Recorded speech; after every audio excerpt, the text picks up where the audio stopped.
51장 위대한 일에 힘이 부족하면 작은 일에 전력함.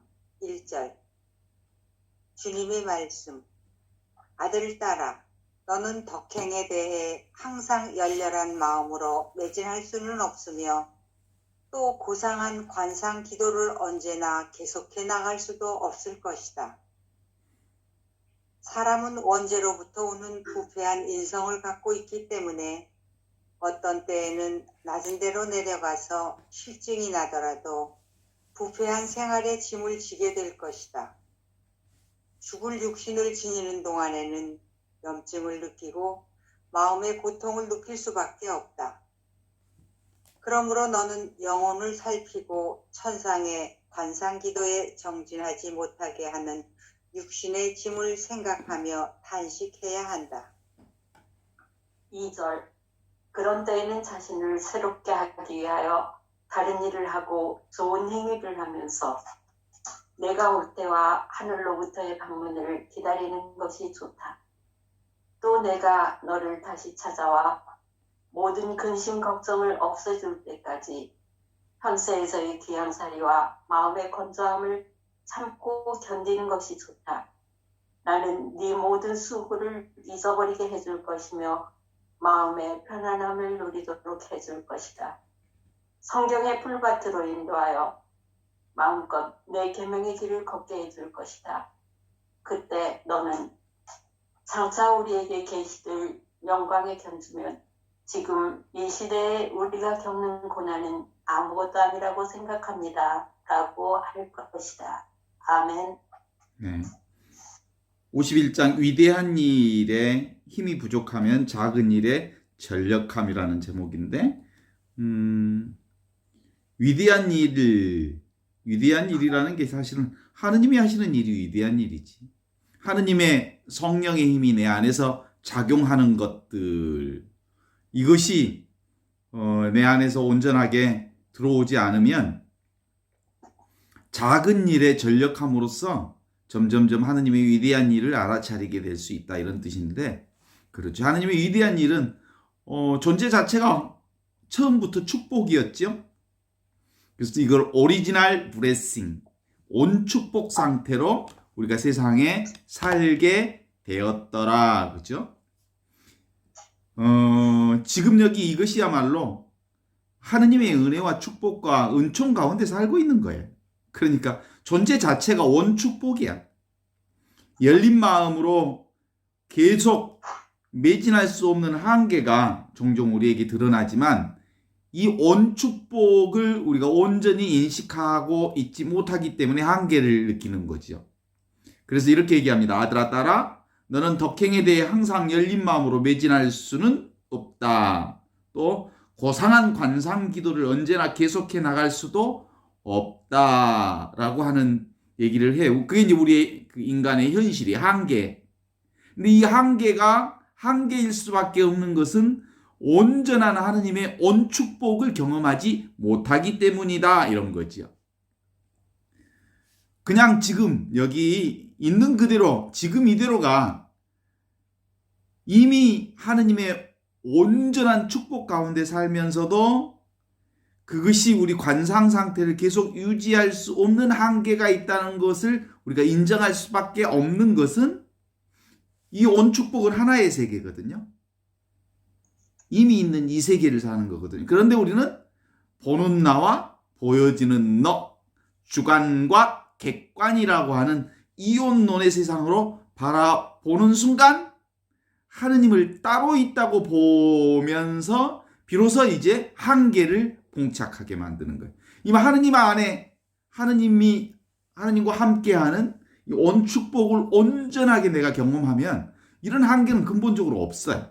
그럼에도 불구하고 보는 나와 보는 너, 주관과 객관을 경계 삼아 보는 순간부터 우리는 한계지어 말하는 거죠. 그렇죠?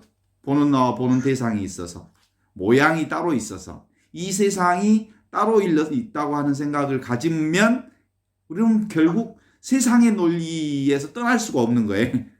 세상 논리 안에 들어가 버리는 거예요. 그래서 이제 이렇게 얘기합니다. 사람은 온죄로부터 오는 부패한 인성을 갖고 있기 때문에 어떤 때에는 낮은 데로 내려가서 실증이 나더라도 부패한 생활의 짐을 지게 될 것이다.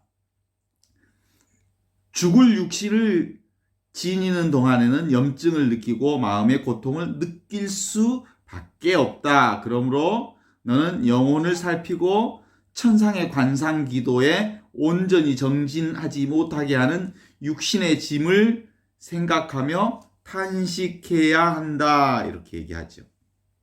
이게 바로 다 온죄 때문에 그런 거예요. 온죄가 뭐예요? 세상이 따로 있다는 세상 논리로부터 우리가 자유로울 수 없다라고 하는 거죠. 그래서 보통 이제 세상의 것들은 어떻게 들려나오냐면 오고 가는 것, 모양이라고 하는 게 이렇게 눈에 보이는 대상이라고 하는 거 오고 가잖아요. 얻었다 그러면 잃을 때가 있고, 얻었다 그러면 잃을 때가 있고, 왔다 그러면 갈 때가 있고, 숨을 들이셨다 그러면 내쉴 때가 있고, 젊을 때가 있으면 뭐예요? 늙을 때가 있고, 지금 살 때가 있으면 죽을 때가 있고, 이 때가 있는 거죠. 그런데 지금 여기 이것, 늘 평등한 이것 속에서는 실제로 아무런 변화가 없어요. 늙어도 이것이고, 젊어도 이것이고, 와도 이것이고, 가도 이것이고, 일어나도 이것이고, 살아도 이것이고, 그냥 이것뿐인데 우리는 모양에 이렇게 끄달리면 그것에 아주 많이 끌려다니죠. 그게 뭐예요? 몸이라고 하는 게 따로 있다, 세상이라고 하는 게 따로 있다, 무엇인가가 따로 있다고 생각하면 그 모양에 끌려다닐 수밖에 없는 한계를 가지고 있다. 그러므로 너는 영혼을 잘 살피고 천상 관상 기도에 우리 안에서 온전히 천상 관상 기도라고 하는 것은 하느님 안에 이것밖에 없다라는 것을 알아차리는 기도죠. 그럴 때에는 이제 2절로 들어가서 이제 얘기가 시작이 됩니다. 그럴 때에는 자신을 새롭게 하기 위해서 다른 일을 하고 좋은 행위를 하면서 내가 올 때와 하늘로부터 방문을 기다리는 것이 좋다. 그럴 때, 모양에 끄들릴 때, 모양에 끄달리며 살 때는 자신을 새롭게 하기 위해 다른 일을 하고 좋은 행위를 하면서 지금 바로 이것 성령의 임재하심을 기다리는 것이 좋다. 이렇게 말하는 거죠. 성령의 임재하심은 사실은 우리 가운데 늘 임재하고 있지만 이걸 내가 문득 어느 순간 그분께서 나에게 이 지혜를 가르쳐 줄 때까지 기다리는 게 좋다. 이렇게 얘기합니다.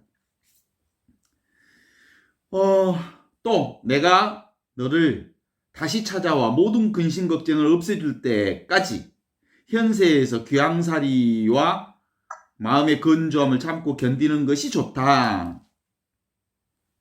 그건 뭐예요? 성령께서 우리 안에 우리를 이것을 체험할 수 있도록 하는 과정은 결국은 성령께서 인도해 주셔야 우리의 십자가의 과정을, 어려움의 과정을, 고통의 과정을 잘 견디어낼 수 있잖아요. 이 참고 견디는 것, 십자가를 잘 참고 견디는 것, 그건 뭐예요? 첫 번째는 내 모든 수고를 잊게 해 주실 거다. 이렇게 얘기합니다. 십자가를 잘 견디면 내 모든 수고를 잊어버리게 해줄 것이며, 두 번째, 마음의 편안함을 누리게 해주실 거다. 성령 안에서 그 모든 어려움들을 잊게 해주실 거고, 과거라는 게 사실 없는 거예요. 이미 지나간 거죠. 그래서 모든 것들을 수고를 잊게 해준다는, 보시면 성령께서는 우리의 과거를 지워주실 거다. 지금 여기 이것으로 편안하게 살게 해주신다. 이 말은 지금 이 순간을 살게 해주실 거다. 이런 거예요. 성경의 풀밭으로 인도하여 마음껏 네 계명의 길을 걷게 해줄 것이며, 그때는 너는 장차 우리에게 계시될 영광에 비추어 보면 지금 이 시대에 우리가 겪고 있는 십자가의 고난은 아무것도 아니라고 생각합니다. 라고 할 것이다. 성령께서 오시면 그 성경의 풀밭으로 인도해 주신다. 이게 뭐예요? 성경의 풀밭이라는 게 사실은 십계명, 계명을 우리에게 율법과 계명을 왜 주셨어요? 하느님의 구원을 살 수 있도록 계명을 주신 거죠. 계명 지키는 것이 목적이 아니야. 계명을 사는 것 자체가 목적이 아니고 하느님의 해방과 구원, 자유와 해방을 살기 위한 십자가의 계율이 십계명이 필요한 거죠. 그러니까 우리가 이제 교회가 가르치는 도구마와 교리도 실제로는 그 도구마와 율법과 교리 자체가 목적이 아닌 온전한 자유를 누리기 위해 우리에게 하느님께서 주시는 도구마이고, 도구마는 교리라고 하는 거고, 그 교리와 계율과 계명이 모두 다 하느님의 구원과 해방을 위해 주신 거다. 그때에는 장차 우리에게 계시되어 영광에 견주어 보면 지금 이 시대의 우리의 고난은 아무것도 아니라고 생각합니다. 로마서 8장 18절의 얘기처럼 실제로 지금 우리가 겪는 여러 가지 십자가의 고난이라고 하는 것은 실제로 어떤 단계를 거치냐면 우리 인간의 보통 사람과 깨달은 사람 그리고 성령을 받은 사람의 차이점은 이런 데 있죠. 보통 어떤 일을 겪으면 보통 사람은 뭐라고 그래? 탓으로 돌리죠. 내 밖에 그 원인이 있다고 생각하죠.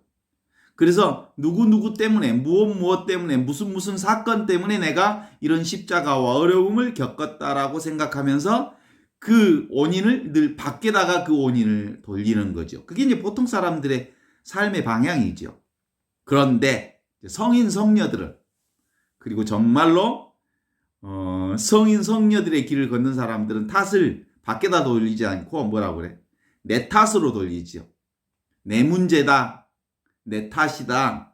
내가 그렇게 했을 뿐이다. 이렇게 보죠. 이게 바로 그 성령의 삶을 사는 사람들이 되는데 그 단계를 넘어서면 내 문제를 넘어서면 어떻게 돼? 내 문제가 아닌 거야. 그것도 내 문제 자체도 아닌 거야. 나라는 문제가 일어나는 것 그것까지도 사실은 생각일 뿐이야. 느낌일 뿐이야. 그냥 그것이 일어났을 뿐이지요. 그 일이. 그 작용만 있었을 뿐이야. 그 어려움이, 그 고통이, 그리고 그 기쁨이 일어났을 뿐이죠. 그러니까 분별, 습관, 생각, 감정일 뿐이다. 생각이나 이미지나 감정이 그냥 일어났을 뿐이다. 그럼으로써 어떤 단계, 십자가의 단계를 거쳐서 부활의 단계, 빈 무덤의 단계로 올라가는 거예요. 아무것도 없는 거예요. 원래 아무것도 없었던 거예요. 그냥 생각이었을 뿐이에요. 그냥 작용이 있었을 뿐이에요. 그래서 이 자리가 드러나면 빈 무덤 자리가 바로 무슨 자리냐면 부활의 자리이고 이 부활의 자리가 다른 말로 얘기하면 영원히 쉴 자리인 거예요. 영원한 쉴 자리. 아무것도 일어나지 않는 것이 아니라 오고 가고 일어나고 사라지고 하는 모든 것이 있었음에도 불구하고 사실은 아무 일이 없었던 거예요. 하느님 자리에서는. 우리 눈으로 볼 때는 오만 일이 다 일어났지만 하느님의 눈으로 보면 아무 일이 일어나지 않는 거예요. 그냥 지금 이것뿐이죠. 이제 이게 우리가 보는 방식의 차이죠. 그래서 이 쉴 자리가 드러나야 구원받는 자리가 된 거예요. 나를 지배했던 우리가 살면서 나를 지배한 게 뭐예요? 지배하는 게 생각이죠. 감정이 나를 지배하는 거고 생각이 나를 지배하고 있었다는 사실을 알아차림으로써 비로소 쉴 자리를 얻게 된 거예요. 비로소 구원의 자리를 얻게 된 거예요. 무시당하는 말을 들으면 내가 되게 힘들어지고 괴로워지죠. 그래서 밖에 내면의 생각, 그 생각이 내가 무시당했다는 생각, 밖에서 나를 무시한다는 그 생각에 빠지면 되게 괴롭고 힘들지만 그건 생각의 노예, 생각의 지배하에 내가 놓였을 뿐이다 라고 함으로써 원래부터 그런 나를 무시하는 말 자체라는 게 내가 만들어낸 생각이지 그런 건 원래부터 없는 거다 이렇게 봄으로써 해방되는 거죠. 그래요. 밖에 내면의 감정의 노예가 되었을 뿐이지 실제로 그런 노예살이는 내가 만든 거지 원래 없었던 거예요. 내가 만든 노예살이, 내가 만든 그 생각의 노예살이, 느낌의 노예살이에서 해방되는 것, 그것이 곧 영원한 실자리이며 하느님의 생명자리이며 구원의 자리다. 언제 그걸 알아차릴 수 있냐면 성령께서 내게 오시면, 주님의 성령이 내게 오시면 우리 인간이 경험하는 생각 감정의 노예 생활에서 밝은 안목이 열려서 눈먼 사람은 보게 되고 묶인 사람은 풀려지고 감옥에 갇힌 사람은 자유를 살게 하는 은총의 해, 은혜의 해, 그리고 자비의 해, 축복의 해로 살아가는 것. 이게 바로 영성 공부죠. 영원한 쉴자리, 푸른 풀밭에 이 몸 뉘어주시는 그 쉴자리, 그 쉴자리가 우리가 영성 공부하는 이유이죠. 우리의 생각에는 높고 낮은 자리가 있어요. 그죠?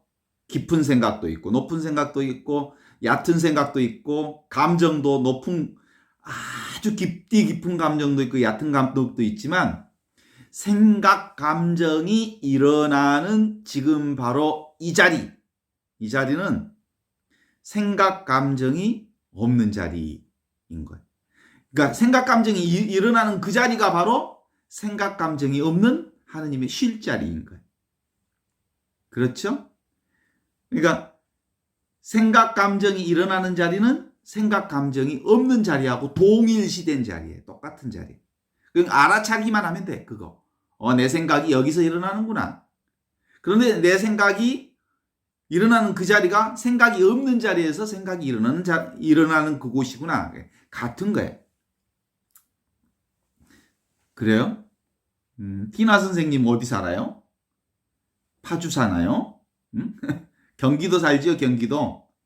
근데 경기도 사는 게 아니라 여기 살아요. 지금 여기 살아요. 그래요. 오늘 어디 갔다 오셨어요? 어디 다녀오셨나요? 어디 다녀온 게 아니에요. 그냥 이것으로 왔어요. 이것으로 갔다가 이것으로 왔어요. 그런 거예요. 하느님 나라는 우리가 못 보는 것을 보는 게 아니라 하느님 나라는 우리가 보는 것을 보게 해주시는 나라예요. 우리가 보는 것만 볼 뿐이에요.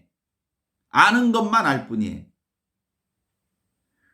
그러니까 우리가 전철을 타고 왔다 갔다 했다는 것은 모양에 끄달리는 것이고 실제로는 무엇을 타고 왔다 간 거예요? 하느님을 타고 왔다 갔다 한 거예요. 네? 우리가 어디 서울을 갔다 왔다 하는 것도 사실은 모양으로는 서울을 왔다 갔다 한 거지만 하느님 타고 왔다 갔다 한 거예요. 바로 지금 이것, 하느님, 이 순간, 이 마음이 일어났다, 마음이 사라지는 그 자리가 바로 하느님 자리거든요. 그래서 모든 것이 일어났다 사라지는 온적지가 뭐예요? 이 자리, 이거예요, 이거. 이렇게 박수를 딱 쳐도 이게 귀에 들리는 거잖아요. 귀에 들린다는 것은 내 생각이고 원래는 뭐예요? 이것이 듣는 거예요. 하느님이 듣는 거지. 그렇죠? 모든 것은 다 이거예요. 이것은 그냥 일어나고 있고 온 천지가 이것으로 듣고 있고 이것은 정해진 자리가 아니어서 모든 자리가 이 자리에. 이것은 고정관념으로 듣는 자리가 아니고 열린 자리에. 그래서 늘 그렇잖아요. 이것은 이것이 아니다. 이것은 이름일 뿐이다. 이것은 있는 그대로 이것이다. 이게 바로 쉴 자리에 이것이 하느님이에요. 그래서 이것은 자기 생각, 자기 감정, 자기 느낌, 자기 욕망, 자기 분별심에서 해방되어진 그 자리. 이게 바로 구원되는 거거든요. 자기 생각이 아니에요, 이거. 다 하느님 자리지. 하느님 자리에서 모든 것이 일어나요. 생각도, 감정도, 느낌도, 욕망도, 분별심도 모두 다 이 하느님에게서 일어나는 거예요. 어떤 사람이 사건을 만나면 늘 보통 사람들은 항상 이렇게 밖에다가 원인을 돌리지만 이제 영성 그리고 관상생활하는 지금 여기 이것을 사는 우리는 어디에다 돌리는 거예요? 사실상 없어요. 뭐예요? 그냥 하느님 자리에. 하느님 자리에서 일어나는 거거든요. 실체가 없어요. 실체가 없는 이 자리가 바로 쉴 자리거든요. 아무것도 일어나지 않는 것이 아니라 온갖 것이 다 일어나고 사라지고 오고 가고 하지만 오고 간 적이 없는 자리. 알죠? 모든 일이 다 일어나지만 아무 일도 일어나지 않는 자리. 그래서 이제 영성 공부가 되면요. 우리 인간은 우리 보통 인생살이는 뭐냐면 꼬리표 붙이기가 인생살이거든요.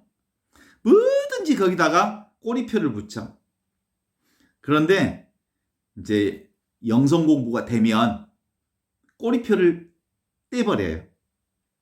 그냥 일어날 뿐이에요. 있을 뿐이에요. 그냥 그럴 뿐이죠. 거기다가 꼬리표 붙이기를 그만두는 것이 영성 공부예요. 아무것도 달라붙지가 않는 거예요. 그냥 일어났다 사라질 뿐이에요.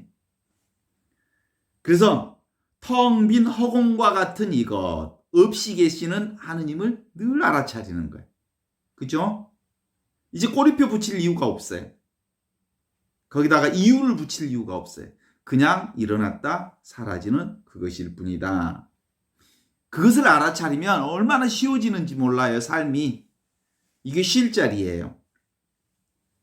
긴가민가? 그게 하느님 자리인가? 그게 쉴 자리인가? 긴가민가가 아니에요. 이건 너무나도 분명하고 자명한 하느님의 자리예요. 하느님의 자리. 그래서 이제 하느님의 자리를 이제 지내가는 과정에서 나타나는 십자가의 어려움들, 고통, 힘든 것들이 있죠.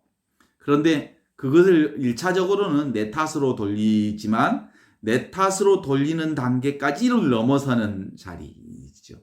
내 탓할 것도 원래부터 없는 자리, 오직 하느님만 있는 자리라고 보는 거죠. 그래서 모순 그 자체를 충분히 경험하는 과정이 우리 인생사죠. 도대체가 이해될 수 없는 것, 천지라는 것을 우리가 알아차리는 과정이 인생살이 아니에요? 도대체가 이해할 수가 없다. 인생 자체의 모순을 충분히 경험하는 그 과정이 인생살이의 과정이죠. 그래서 이 하느님이 무엇이라고, 이것이 뭐냐고 물어도 이것이고, 묻지 않아도 하느님이 무엇이냐고 묻지 않아도 이것이고, 깨달아도 하느님을 깨달아도 이것이고, 깨닫지 않아도 이것이고, 알아도 이것이고, 알지 못해도 이것이고, 이게 누구에게나 다 있는 평등한 하느님이죠. 그래서 이제 영성 공부가 되면 될수록 물어볼 게 하나도 없어요. 네? 물어볼 수 있는 게 없어져요. 궁금한 게 없어져요. 하느님 나라에 경험을 하면 성령께서 우리 안에 들어오셔서 우리에게 깨달음을 주시면 할 말이 없어져요. 입이 닫아져요. 말수가 적어져요. 아는 게 세상 공부를 하면 아는 게 많아져서 자꾸 뭔 말을 하고 싶어지죠. 그런데 하느님에 대해서 할 말이 없어요. 영성 공부가 점점 늘어나면. 그리고 모르는 거 투성해. 다 모르는 거예요. 내가 아는 게 없어요. 오직 안다면 지금 여기 이 순간만 아는 거예요. 그래서 생각도 사라지고 아는 것도 없어지고 모르는 것은 점점 더 많아지고 의문은 사라지고 그리고 주장할 것들이 별로 없어지고 그래. 이게 영성 공부를 하면서 나타나는 현상이라고 볼 수 있죠. 왜 그럴까요? 사랑에 붕덩 빠진 사람이 빠져있는 사람이 뭐 할 말이 있어. 은총과 은혜 속에 은혜의 바다 가운데 붕덩 빠져있는 사람이 무슨 할 말이 있어. 입이 다물어지지. 그래서 욥이 마지막에 하느님과의 대화 속에서 입을 다물고 말더라. 막 이유가 많았어. 그쵸? 욥도 얼마나 이유가 많았는지 몰라요. 하느님하고 대화할 때. 내가 이 세상을 창조하고 이 세상 안에서 내가 활동할 때 너 뭐 했느냐 이렇게 물어보니까 욥이 아무 말을 못해요. 그렇죠? 점점점 관상 기도에 능해지고 현존 생활에 가까워지면 멍청해져요. 바보가 되는 것 같아요. 그래서 그럼에도 불구하고 성성적적해져요. 성성적적하다는 말은 고요하면서도 깨어있음이 분명해요. 소소영령해요. 밝고 밝으면서 신령하고 신령스러워져요. 삶이. 왜냐하면 온통 하느님의 손길 가운데 살고 있음을 알고 있기에 그렇죠. 무위 도인한다고 그래. 무위. 위치가 없어요. 위치가 없는 깨달음의 삶을 살아요. 특별히 내가 어떤 위치에 주어져 있지 않아요. 그래서 너무나도 자명하고 분명한 상태를 살아요. 그럼에도 불구하고 판단이나 생각들에 끌려다니지 않으면서도 분명해요. 하느님이 뭡니까? 이렇게 물으면 하느님이 뭡니까? 라고 묻기 전에 하느님은 분명하신 분이죠. 묻기도 전에 이미 분명한 분으로 있잖아요. 그죠? 물음 이전 자리잖아요. 하느님은 어떤 분입니까? 라고 묻는 그 물음의 이전 자리가 하느님이잖아요. 하느님은 어떤 느낌입니까? 라고 말하는 그 느낌 이전 자리가 하느님이잖아요. 하느님으로 감탄하는, 감동하고 감탄하고 감격해하고 감복하는 그 이전 자리가 하느님이잖아요. 모든 것이 하느님이잖아요. 지금 바로 이것은 설명할 필요가 없는 이것이에요. 자, 보세요. 이 펜이 있지요? 분명하게 있지요? 이것이. 이것이라고 할 때 이것을 얘기하는 거예요. 이 자리에. 이 자리가 바로 하느님의 쉴 자리. 하느님의 영원한 생명 그 자리. 성령의 자리. 이것은 늘 이것으로 우리가 깨어있는 자리이죠. 이렇게 딱딱 소리가 나는 것은 바로 고요하고 평화로운 이 하느님의 자리에서 들리는 소리예요. 제가 치는 소리가 아니에요. 그죠? 여러분이 하느님의 자리에서 듣는 소리죠. 밝고 맑고 밝은 그러면서도 거룩하고 거룩한 이 자리. 위치가 없지만 모든 위치 속에서 모든 것을 다 하시는 이 자리. 영성 공부는 바로 그 한계가 확 열리는 자리거든요. 어디에도 갇혀 있지 않는 자리를 사는 거예요. 그래서 이 영성 공부는 성령의 지혜가 열리는 것이어서 생각 느낌이 없는 상태가 아니고 생각과 느낌이 없는 상태가 하느님 자리다라고 하는 것은 조작하는 거예요. 생각과 느낌이 없는 자리가 있을까? 없어. 그런 생각 없어. 그 생각으로 조작하는 일이에요. 온갖 생각과 느낌이 일어나지요. 그럼에도 불구하고 이 온갖 생각과 느낌이 일어나는 그 자리가 생각과 느낌이 없는 자리예요. 없는 자리에서 있는 느낌과 있는 생각이 나타나는 거죠. 그래서 즉각적으로 이것을 아는 것, 성령을 받으면 그래서 있는 그대로 지금 이대로 조작 없이 올라오는 것은 올라오는 대로 또 가는 것은 가는 대로 그리고 오는 것은 오는 대로 이렇게 아무 상관없이 그것을 충분히 느끼면서도 그 일 없는 자리, 쉴 자리를 우리가 분명하게 아는 거죠. 자, 일어날 것은 다 일어나면서 일 없는 자리가 있어요, 없어요? 있죠. 일어날 것은 다 일어나면서도 본바탕에 이 자리가 있어요. 항상 이것이구나.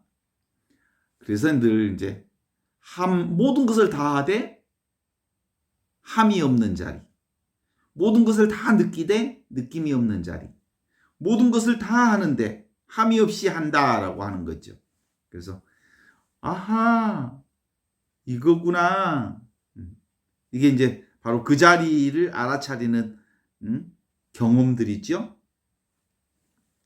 그러면 이제 거침없이 살 수 있겠잖아요, 우리가? 다 이거니까.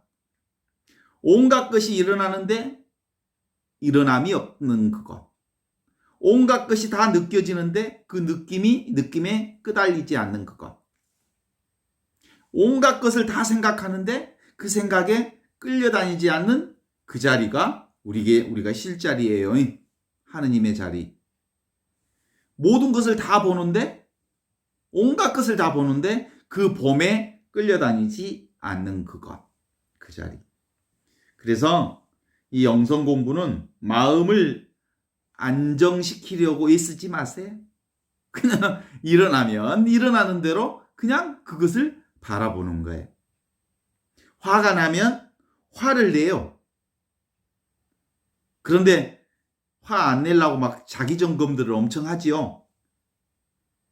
브레이크를 한번 풀어봐요. 그래도 괜찮아요. 자기 검열을 하지 않아도 괜찮아요. 영성 공부를 하겠다는 마음을 먹지 않아도 괜찮아요. 기도하지 않겠다고 해도 괜찮아요. 명상하지 않겠다고 해도 괜찮아요.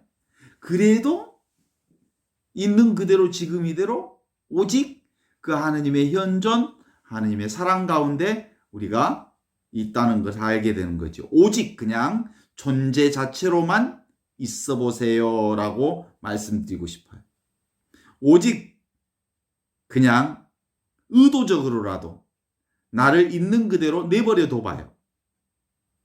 뭐 어떻게 해보려고 하지 말고 그 가운데서 하느님이 놀랍도록 은혜로이 나를 작용하고 있으시구나라는 것이 점점점 더 많이 느껴질 거예요.